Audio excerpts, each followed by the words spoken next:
Quand le vent vient de l'ouest, ça sent plutôt le chou pourri. Quand c'est de l'est qu'il souffle, il n'y a comme une odeur de soufre qui nous prend à la gorge. Quand il vient du nord, ce sont des fumées noires qui nous arrivent droit dessus. Et quand c'est le vent du sud qui se lève, qu'on n'a pas souvent heureusement, ça sent vraiment la merde. Il n'y a pas d'autre mot. Nous, au milieu de tout ça, ça fait bien longtemps qu'on n'y fait plus attention. C'est qu'une question d'habitude, finalement, on se fait à tout. Pour le climat non plus, on n'est pas verni. Aussi loin que je m'en souvienne, il a toujours fait aussi chaud par ici. Il a toujours fait aussi sombre. J'ai beau chercher dans ma mémoire, j'ai beau me creuser la cervelle, j'ai pas le souvenir d'un peu de fraîcheur. J'ai pas le souvenir d'une éclaircie non plus.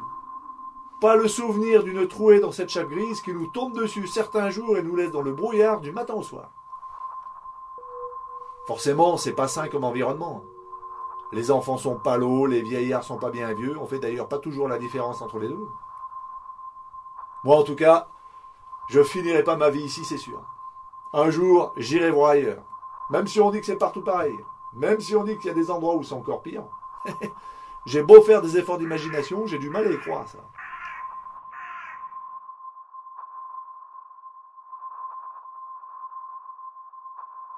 Pour mieux se rendre compte, pour découvrir le paysage, le plus simple, c'est encore d'aller au syndicat d'initiative. Là-bas, quand c'est ouvert, le premier samedi du mois de 10h à midi, on peut trouver un petit plan mal photocopié. Un itinéraire pédestre qu'il donne pour rien en faisant la gueule. En 2 petites heures, si on est bon marcheur, il y a une balade à faire qui part de derrière le parking du supermarché et descend à travers les friches jusqu'aux voies ferrées. C'est assez sauvage par là-bas. Hein. Il y a des tout le long, des fleurs jaunes et des chardons qui poussent à travers le ballast. Il faut longer les voies un bon moment.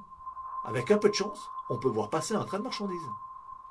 Après 2 ou 3 ponts, on prend un chemin sur le côté qu'on emprunte jusqu'à la décharge. Et là-bas, ça vaut le détour.